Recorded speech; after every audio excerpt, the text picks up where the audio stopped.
नमस्कार साथियों, आप लोग कैसे हैं। उम्मीद करते हैं स्वस्थ और मस्त होंगे। आज हम लोग उत्तर प्रदेश शिक्षक पात्रता परीक्षा यूपी टेट प्राइमरी लेवल का जो 2011 में परीक्षा हुआ, कब हुआ, 13/11/2011 की ऑफिशियल पेपर है, मैथ है। तो इस पे जो 2011 में पेपर हुआ वो बेहद आसान था। इसके बाद भी हम लोग PYQ देखेंगे। सबसे पहले 12 का देखेंगे, उसके 11 का, उसके बाद में 13 में 2 बार हुआ, उसके क्रम में चलेंगे। 2021 में जब तक पेपर हुआ तब तक हम लोग इसमें देखेंगे। तो सबसे पहले प्रश्नों की तरफ अगर हम चलें तो 4 अंकों वाली बृहत्तम तथा न्यूनतम संख्याओं का योगफल पूछा गया है। 4 अंकों की बड़ी से बड़ी संख्या, 4 अंकों की बड़ी से बड़ी संख्या कौन होती है? 4 अंकों की बड़ी से बड़ी संख्या आप लोग जानते हो कितना है? 999 4 बार, ये तो है। और उसके बाद में सबसे छोटी यानी न्यूनतम संख्याओं का योगफल। न्यूनतम संख्याएं क्या होती है? यानी छोटी से छोटी संख्याएं। छोटी से कितने? 4 अंकों की छोटी से छोटी संख्याएं, छोटी से छोटी, ये हो जाएगा आपका, ये हो जाएंगे। इन दोनों का योगफल आपको करना है और यही आपसे पूछा गया है। 10,999 जो ऑप्शन आपके कौन से हैं? सी वाले ऑप्शन में है। ये सभी प्रश्न बेहद आसान है, फिर भी हम PYQ के सीरीज में इसको देखेंगे और उसके बाद में हम समझ पाएंगे कि किस प्रकार से इनके प्रश्न पूछे जाने का लेवल है। ये आसान था इस साल वाला पेपर, लेकिन उसकी मेरिट भी बहुत हाई गई थी, बहुत ज़्यादा मेरिट गया था। अगला प्रश्न है, शुरू में तापक्रम है 18 डिग्री सेल्सियस बढ़ता है, फिर 23 डिग्री घटता है। यदि प्रारंभिक तापमान कितना है? 27 डिग्री हो तो अंतिम तापक्रम आपको बताना है। तो प्रारंभिक तापमान, सबसे शुरू में तापमान कितना था? सबसे शुरू में तापमान कितना है? शुरुआत में तापमान कितना है? शुरुआत में तापमान, प्रारंभिक तापक्रम 27 डिग्री, यानी कि शुरू में तापमान कितना है? 27 डिग्री सेल्सियस है। और फिर बढ़ता है, कितना बढ़ता है? 18 डिग्री सेल्सियस बढ़ता है। 18 डिग्री सेल्सियस बढ़ता है और फिर से घट जाता है कितना? 23 डिग्री सेल्सियस घट जाता है। कितना घट जाता है? 23 डिग्री सेल्सियस घट जाता है। तो 27 और 18 हम जोड़ेंगे तो कितना हो जाएगा? 45 हो जाएगा। और 45 से 23 डिग्री घटेगा तो कितना हो जाएगा? 22 डिग्री सेल्सियस हो जाएगा। कितना? ये 22 डिग्री सेल्सियस हो जाएगा। प्रश्न संख्या 2 है। उसके बाद में अगला प्रश्न की तरफ हम चले तो तीसरा प्रश्न आपके सामने है, मान निकालना है। मान कितने कितने का निकालना है? आपने दिया है ये स्टार का जो चिन्ह लगा हुआ है गुणे को इंडिकेट करता है। तो ये है 2 3 4 5 6, कितने दिए गए? कितने टर्म है? 2 4 1 5, 1 2 3 4 5 टर्म दिए गए, यानी कि 5 माइनस के चिन्ह है। तो 5 माइनस के चिन्ह है, देखिए ऑप्शन तो सारे वही के वही हो गए फिर से। तो सभी क्या है? माइनस के चिन्ह है। तो ये उत्तर आपका किस में आने वाला है? माइनस में आने वाला है। अब आपको क्या करना है? 5 6 30, 3 चौक 12 120, 12 3 36 360 और दुन्ना 720। कितना उत्तर हो जाएगा इसका? माइनस का 720, ये आपका उत्तर होगा।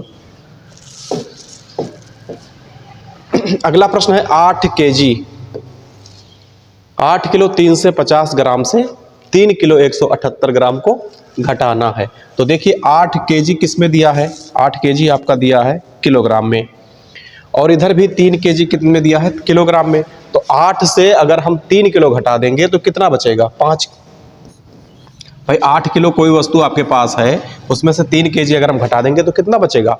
5 kg बचेगा। अब वही है, ये ग्राम है, ग्राम से ग्राम भी घटेगा। तो 350 ग्राम से कितना घटा देंगे? 178। तो 5 kg वाले ऑप्शन कौन से हैं? 5 kg वाले ऑप्शन चाहो तो इस पर टिक कर लीजिए, या तो इसको भी 10 में घटा दीजिए। 8 तो बचेगा 2, यहाँ पर बचा 4, 14 7 में गया 7, और यहाँ पर कितना? यहाँ पर बचा 172। तो 5 किलो, ये 5 kg 172 ग्राम आपके सामने आ गई। ये सभी प्रश्न आसान हैं, फिर भी आपको ये देखना है कि इनके प्रश्न के पूछे जाने के लेवल क्या है। इस प्रश्न को हल करने से आपको ये पता चलेगा कि इनके सिलेबस कुछ नहीं चेंज हुआ है। सिलेबस पर प्रश्नों का लेवल थोड़ा कम है। 2013 की परीक्षा में देखेंगे, जब PYQ लगाएंगे तो लेवल अपने आप बढ़ जाएगा, और 21 आते आते तो काफ़ी ठीक ठाक लेवल पर परीक्षा हो जाती है। 3.5 kg 3.5 सेंटीमीटर व्यास वाले वृत्त की परिधि पूछा गया है। तो वृत्त की परिधि अगर इसको हम डी मान ले डायमेंशन, तो पाई इंटू डी होता है, पाई इंटू डी, और डी का मान कितना है 3.5 है। तो पाई का मान कितना है, पाई का मान कितना है 22/7 है, 22 में क्या है 7 है। तो यहाँ पर डी का मान हम 3.5 रख देंगे, 3.5, तो 1 में और 2 में कट गया, और ये 2 से 11 में कट गया, तो कितना उत्तर हो जाएगा 11 आ जाएगा। 11 सेंटीमीटर आपका ऑप्शन संख्या बी में दिए गए हैं। इसी प्रकार से संक्रिया आपको अगला संक्रिया है 9 और 7 बट भाग में कितना है 4 और इंटू ये दिया है। तो ठीक है, ये हम सबसे पहले ब्रैकेट को ही तो हल करते हैं। सबसे पहले कहाँ हल करना शुरू करते हैं, ब्रैकेट को। अगर हम ब्रैकेट को हल करेंगे तो कितना हो जाएगा 9 7 16 हो जाएगा, 9 और 7 कितना हो जाएगा 16 हो जाएगा, और बटे में कितना दिया है 4, और फिर गुणे में कितना दिया है 5। तो इसको 4 चौका 16 और 4 गुणे में 5 कितना हो जाएगा 20, 4 गुणे में कितना हो जाएगा 20। आपके उत्तर संख्या सी ऑप्शन में दिया हुआ है 20, यही उत्तर आपका एकदम सही है। अगला है भिन्न। भिन्न को आरोही क्रम में सजाने का विन्यास। आरोही क्रम का मतलब क्या, बढ़ते हुए क्रम में सजाने का विन्यास है। तो आपको कोई भी ऑप्शन चेक कर लो, ए चेक कर लो, बी चेक कर लो, सी चेक कर लो। चलिए सी को ही चेक कर लेते हैं हम, ऑप्शन से ही इसको आरोही क्रम में लगा देते हैं। इसको लगाने के लिए क्या करोगे, सबके आगे 0 लगा दीजिए। सबसे पहले सबके आगे क्या कर देंगे 0। अब ये काटने में आसान हो जाएगा। अब ये 8 है तो 8 3 8 त्रिक 24, 5 ये 9 है, 9 5 45। देखिए बढ़ते हुए क्रम में जा रहा है, 3 हो गया, फिर 5 हो गया, और 3 6 18, ये 6 बार में कट रहा है, और 6 8 48, ये 8 बार में कट रहा है। तो बढ़ता हुआ मिल गया 3 5 6 8, यानी कि ऑप्शन ये सही है। चेक करना चाहो ये सभी ऑप्शन आप चेक कर सकते हो। 8 3 24 और 6 8 48, 3 के बाद सीधा 8 मिल गया देखने को, और 3 6 18, इसके बाद 8 से कम देखने को मिलता, तो ऑप्शन गलत ही है। इसको अगर चेक करना चाहो आप तो चेक कर लो, 6 8 48 और ये 20 अगर करेंगे तो 3 6 18, फिर 6 आ गया, 8 आया उसके बाद 6 आया, तो कोई मतलब नहीं है ऑप्शन का। यहाँ भी अगर आप चेक करना चाहो चेक कर सकते हो। 8 3 24, अभी तो बात सही है। 3 6 18, 3 के बाद 6 आ गया, 9 5 45, अब 6 के बाद 5 आ रहा है, तो हम क्यों ऑप्शन को इसको सही करेंगे। तो यानी कि ऑप्शन आपका कौन सा सही है, बी सॉरी सी ऑप्शन आपका सही है, बाकी के सभी क्या है गलत है। कोई मार्टिन है, मार्टिन के पास कुछ मार्बल हैं, वो पता नहीं है, उनमें से 6 खो दिए, नहीं 14 खो दिए, फिर भी उसके पास 6 बचा हुआ है। तो उसके पास जैसे उसके पास कुछ मार्बल हैं, तो उसने कितना गायब कर दिया, 14 को गायब कर दिया, यानी कि उसके पास 14 पहले रहा होगा तभी तो गायब किया, और उसके पास 6 अभी भी है, तो 14 6 कितना हो गया, उसके पास कुल कितने रहे होंगे, आरंभ में 20 रहा होगा, कितना 20। बात समझ रहे हैं, 14 खोया वो भी तो उसके पास था, और 6 अभी भी उसके पास रेस्ट बचा हुआ वो भी तो उसके पास है, तो उसके पास शुरुआत में कितने रहे होंगे, 14 खोया वो, 6 वो, इतने रहे होंगे। सरल करने वाले प्रश्न में अब ये देख लीजिए, 1/3 है और 7/9 है, इसको पहले हल कर लीजिए और उसके बाद ब्रैकेट को हल करिए। सब शुरुआत में हम ब्रैकेट को ही तो सॉल्व करते हैं, तो आप सबसे पहले ब्रैकेट को ही सॉल्व कर लीजिए, ब्रैकेट को ही सॉल्व कर लीजिए। तो इसको सॉल्व करने के लिए क्या करेंगे, 7/10 एस्टिस लिखिए, 4 एकम 4 और एक 5/4 कर दीजिए, 4 एकम 4 और एक 5/4 कर दीजिए, और यहाँ भाग का निशान है, इसको अभी नोट कर लीजिए, 1/3 है और प्लस 7/9 है। अभी इसको और भी काट सकते हो, 5 एकम 5 और 5 दूनी 10, तो ये बन जाएगा 7/2 और गुणे में कितना 1/4, और यहाँ भाग का चिन्ह है, 7/9 है और प्लस में कितना है 1/3 है। अब 1/3 और 7/9 को भी हल कर लीजिए।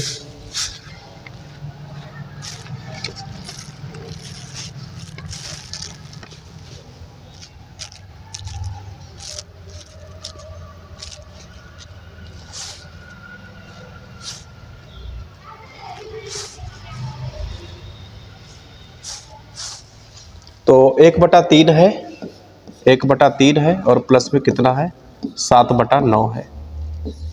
क्यों नहीं चल रहा पेन, 7/9 है, और भाग में क्या दिया है, ये 7 एकम 7 और 2 चौका 8, कितना है 7/8 हो गया। 7 बटे में कितना हो गया? 8 हो गया। 7 बटे में 8 हो गया।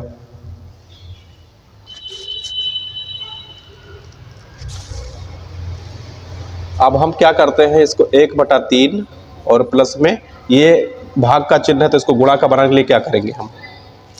भाग का चिन्ह है, गुणा बनाने के लिए क्या करेंगे? उल्टा कर देंगे ना। तो 7/9 और गुणा का चिन्ह जैसे ही लगाएंगे तो 8/7 हो जाएगा।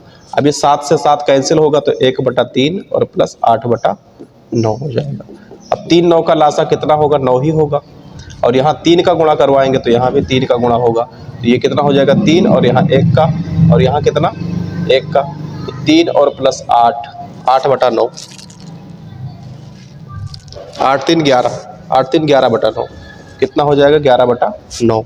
ऑप्शन में इस तरीके से, ऑप्शन ही तो गायब है इसके। चलिए ये उत्तर होगा, और इस तरीके से नहीं होगा तो 9 1 कम 9 और 2, 9 1 कम 9 तो 11/9, इस तरीके से उत्तर हो जाएगा। अगला प्रश्न आपके सामने दिया गया है, सीधा गुणा कर दीजिए इसको। 26 × 91 कर लीजिए, 26 × 91 कर लीजिए तो आपका उत्तर आ जाएगा। कितना आ जाएगा? 2.366।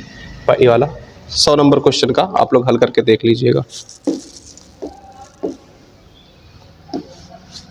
नेक्स्ट प्रश्न में आपके दिया गया है, करणी में 64 है और 3 अंडर रूट फिर से 64 दिया गया है, क्यूब 64 दिया गया है। तो अगर करणी से हम 64 को बाहर करें, अगर हम इस तरीके से देखें, करणी में 64 है और दूसरा माइनस में क्या दिया गया है? 3 अंडर रूट 64 दिया गया है। तो ये यहाँ पर 2 लिखा हुआ तो ये 8 बन जाएगा। 8 × 8 = 64 होता है, ये तो 8 × 8 ये अगर करणी में रखें तो ये कितना बन जाएगा? 4 चौक 16 चौका 64, इस तरीके से बन जाएगा। ये 3 लिखा हुआ तो 3 बार गुणा कर देंगे हम, तो ये माइनस का चिन्ह, माइनस का चिन्ह ही तो है, यहाँ पे माइनस का ही चिन्ह है। तो ये 8 और माइनस में कितना? 4 हो जाएगा, क्योंकि ये करणी हटाने के बाद में हम एक 8 को उतारेंगे, इसको हटाने के बाद 4 उतारेंगे, तो उत्तर कितना हो जाएगा? 4। पहले वाले ऑप्शन में आपको दिया हुआ है, पहले वाले ऑप्शन में दिए हुए हैं। ये घनमूल पूछा है, ये 1 2 3 बार लिखा हुआ है, इसका घनमूल बताना है आपको। तो कौन सा घनमूल इसका हो जाएगा? और माइनस का चिन्ह लगा है तो माइनस का चिन्ह सभी के साथ में लगा हुआ है। क्या ऑप्शन 1 आपका सही होगा -2, या -0.02 होगा, या बी वाला सही है, या सी वाला सही है? बताइए कौन सा सही है। सबसे एग्जैक्ट उत्तर क्या हो सकता है? यही होगा, क्योंकि ये दिया है घनमूल। 1 2 3 है तो हम यहाँ से गायब करेंगे तो कितना? इतना ही उत्तर आ जाएगा आपका। चाहिए बटे में करके लिख सकते हैं उसको, भाग करवा करके। 496 योग 318 का निकटतम सैकड़ा में मान, सैकड़ा में मान पूछा गया है, तो आप जोड़ लीजिए कितना कितना जोड़ना है आपको। ये है 496 और 318, 8 6 14 का 4 हासिल है 1, 9 1 10 11 और 4 3 7 1 हासिल 8, 814 हो गया निकटतम सैकड़ा। 814 किसके सैकड़े के सामने होगा? क्या 700 के है? नहीं। क्या 178 है? नहीं। 814 तो एग्जैक्ट मान है, किसके निकटतम है? ये 800 के निकटतम है। अगर यही 851 52 850 से ऊपर होता तो 900 के होता। तो अभी कितना है? ये 800 के निकटतम सैकड़ा मान है। 104 नंबर प्रश्न में कहा गया है कि 4 - 1/7 का उत्तर बताना है। 4 - 1/7, 4 - 1/7 का उत्तर आप लोग बताइए कितना आ रहा है। 4 - 1/7 का उत्तर बता दीजिए।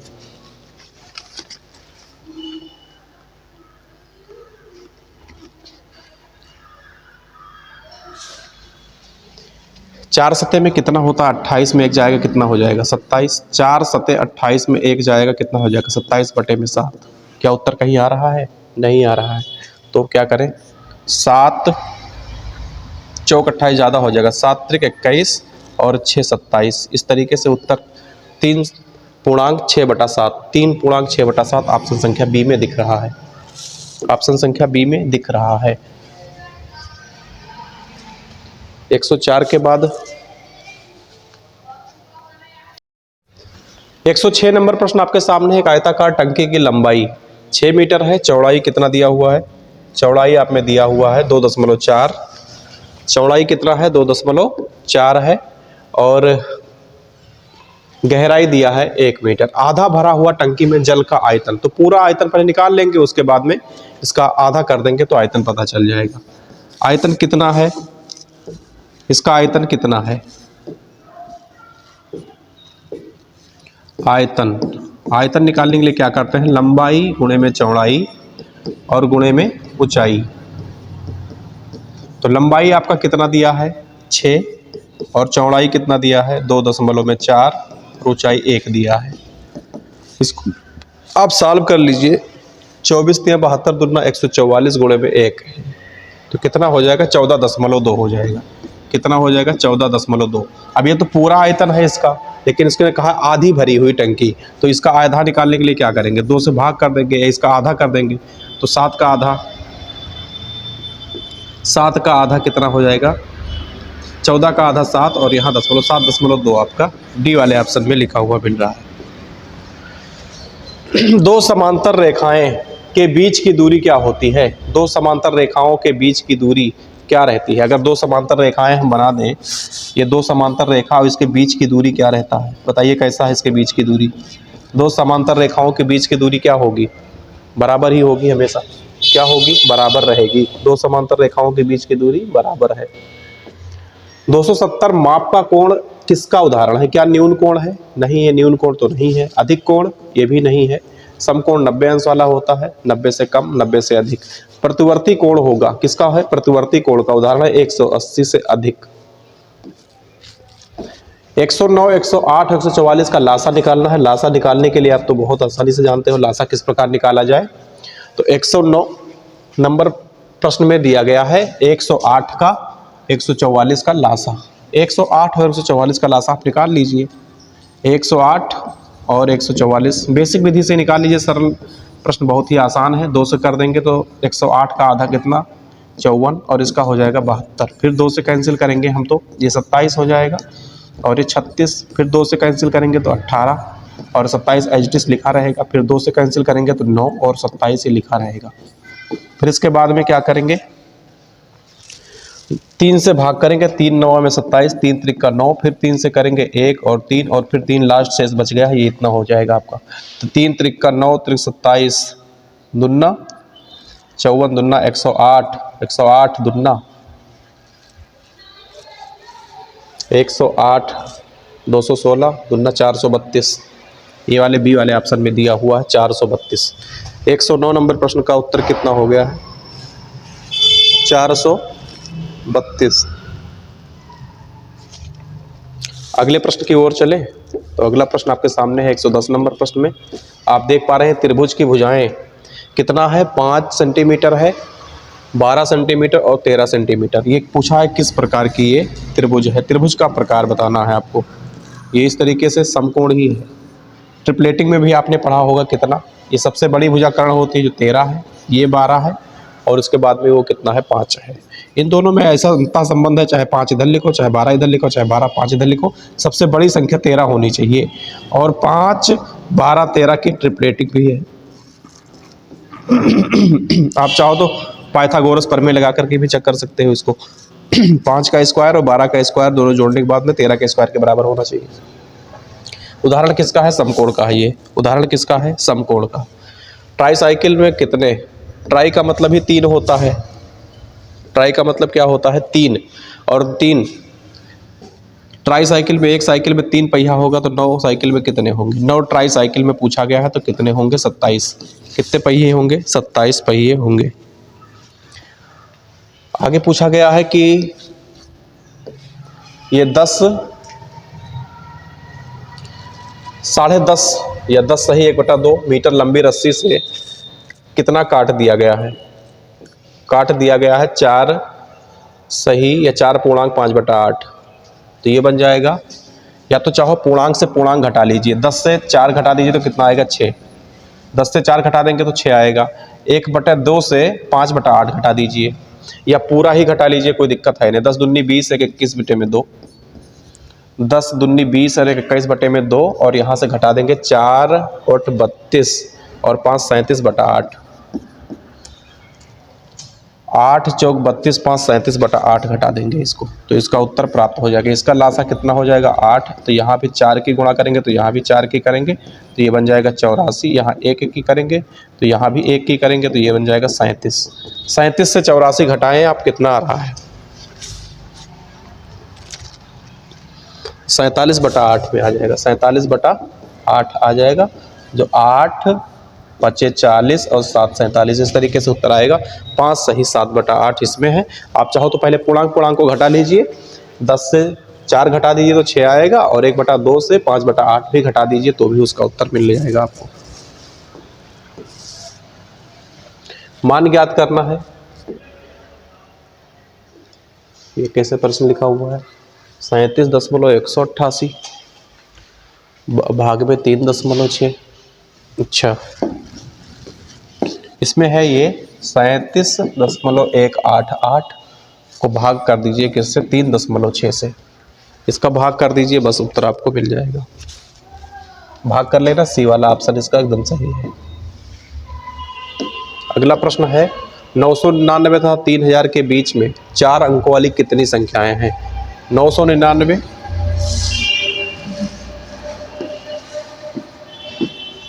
तथा 3000 तथा कितना 3000 के बीच 4 अंकों वाली कितनी संख्याएं हैं।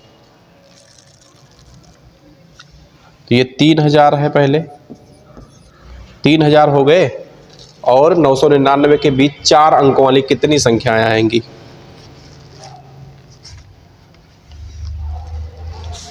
तो इसमें से 999 माइनस 1 कर दीजिए तो ये क्या होगा 3000, और 3000 से 1000 घट जाएगा, ये कितना आ जाएगा 2000 आ जाएगी। कौन कितनी संख्या आएगी 2000 आ जाएगी। बिना कोई शेषफल के निम्न में से कौन सी संख्या 93 61 को विभाजित करती है। ऑप्शन से चेक करिए, ज़्यादा आसान रहेगा। क्या 19 से ये कट रहा है, 19 की विभाजता के नियम में आता है, नहीं।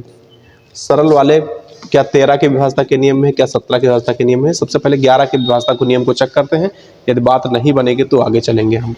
तो सम और विषम स्थान के संख्या का योग करने से या तो 0 आ जाए या तो 11 के गुणज में हो जाए, वो संख्या 11 से विभक्त होती है।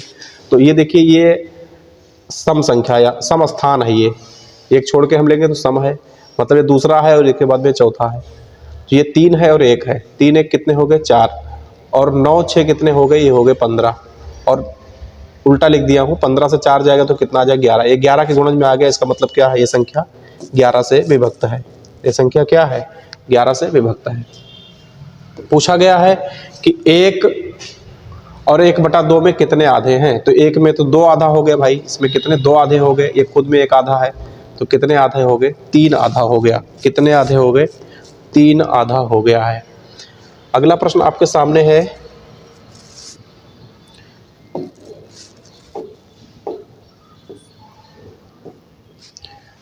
चौवालीस माइनस 6 और प्लस इसको सॉल्व करना है। 44 माइनस 6 बोर्ड मास के नियम को लगाइए, तो 44 माइनस 6 है और प्लस में 43 गुणे 2 माइनस 87 है। लिख लेते हैं हम पहले, 44 माइनस में 6 और प्लस 43 गुणे में 2 और माइनस कितना है 87 दिया हुआ है। तो सबसे पहले आप सॉल्व कर दीजिए, 43 गुणे 2, इसको सॉल्व कर लीजिए, कितना बन जाएगा 80 6 86, और माइनस का कितना है 87 और प्लस ये इतना लिखा हुआ है। इसके बाद बोर्ड मास के नियम से अगर हम देखिए, बोर्ड मास के नियम ये फॉलो होगा। बोर्ड मास यानी पहले ब्रैकेट, तो ब्रैकेट था नहीं, आप डिवीजन भी नहीं था, तो हमने स्टार्ट कहाँ से किया मल्टीप्लाई से। मल्टीप्लाई से हमने स्टार्ट कर दिया, तो अब हमको क्या करना है, अब हमको ऐड करना है, हमको जोड़ना है। तो किसको किसको जोड़ लेंगे, किसको किसको जोड़ेंगे, 86 और 44 ही प्लस में है, ये प्लस में 86 है और प्लस में कितना है, तो 86 और 44 हो जाएगा 130, और ये 87, ये माइनस और ये माइनस प्लस हो जाएंगे, कितना हो जाएगा 27 से 3 93 हो जाएगा। 130 से 93 घटा दीजिए 37 आपके जो भी उत्तर होगा वो होगा। पहले वाले ऑप्शन में आपका कितना आ रहा है 37। अगला दिया हुआ है आपके 8.2 सेंटीमीटर प्रत्येक भुजा वाले वर्ग की परिसीमा बताना है। वर्ग एक बना लेते हैं पहले, पहले वर्ग बना लेते हैं। एक वर्ग बना लिया हमने और इसमें कहा है 8.2 सेंटीमीटर लंबी प्रत्येक भुजा, तो यानी कि इन सभी का जो भुजा है 8.2 है। भुजा वाले वर्ग की परिसीमा पूछा है। परिसीमा, पैरामीटर, परिमाप, ये सब तो होते हैं। तो इसमें क्या करना है, इन सभी को चारों को जोड़ लीजिए तो हो जाएगा 8, 8 16, 8 चौक 24, 8 चौक 32 हो जाएगा, दशमलव लग जाएगा। उसके बाद में 2, 2 4, 2 6, 2 8, 32.8 हो जाएंगे। कौन सा 32.8 आपके उत्तर सही हो जाएंगे। एक टीन का बर्तन है। टीन के बर्तन में 20 लीटर पेट्रोल है। रिसाव के कारण 3 लीटर पेट्रोल की हानि हो जाती है, तो बर्तन में कितना प्रतिशत पेट्रोल रह गया है ये बताना है आपको। देखिए 20 लीटर पेट्रोल है, पहले कितना है 20 लीटर पेट्रोल है, 20 लीटर पेट्रोल से 3 लीटर गिर गया है, 3 लीटर कहीं गिर गया तो अब कितना बचा, 17 लीटर बचा, कह दीजिए हाँ 17 लीटर बचा हुआ है। और इसका क्या निकालना है, टीन के बर्तन में कितना प्रतिशत पेट्रोल रह गया है, कितना प्रतिशत पेट्रोल रह गया है। तो पहले कितना था 20 था ना, तो 20 के सापेक्ष ही तो निकालेंगे कितना रह गया है और गुणे में क्या कर देंगे 100। 20 एकम 20, 20 पंचे 100 और 17 गुणे 5, 85% अभी भी शेष है। और गिरा होगा तो 15% गिर गया होगा, तो कितना हो गया है 85% आपके सही है भाई। 100% का मान 20 लीटर है, 100% का मान 20 लीटर है तो 1% का 5, 17 गिर गया, 17 5 85 और 3 गिरा था, 3 गुणे 15, 3 गुणे 5 में बराबर 15, 15% गिर गया था और 85% अभी भी शेष है। ये हो जाएगा 100% और 100% किसके बराबर था 20 के, यानी कि 1% का मान 5 हो जाएगा। 3 पेंसिल का मूल्य, ये अंतिम प्रश्न है। 3 पेंसिल का मूल्य है, देखिए 3 पेंसिल का मूल्य है, 3 पेंसिल कितने का है 20 रुपए का है, तो 6 दर्जन का मूल्य पूछा है। तो बिल्कुल आराम से 6 पेंसिल का पहले कर लीजिए 40, तो 12 पेंसिल का कर लीजिए कितना 80। अब 1 दर्जन में कितने होते हैं, तो 6 दर्जन का पूछा है, गुणे 6 कर दीजिए तो 8 6 48, 480 रुपये हो जाएंगे। ये प्रश्न आपके जितने भी थे हमने 30 प्रश्नों पे चर्चा कर लिया है। आगे 2013 के प्रश्नों पे अब हम चर्चा करेंगे। 13 में 2 बार परीक्षा हुआ टेट का, दोनों प्रश्न आपके सामने कल लेकर उपस्थित होंगे। आज के लिए इतना ही रहेगा।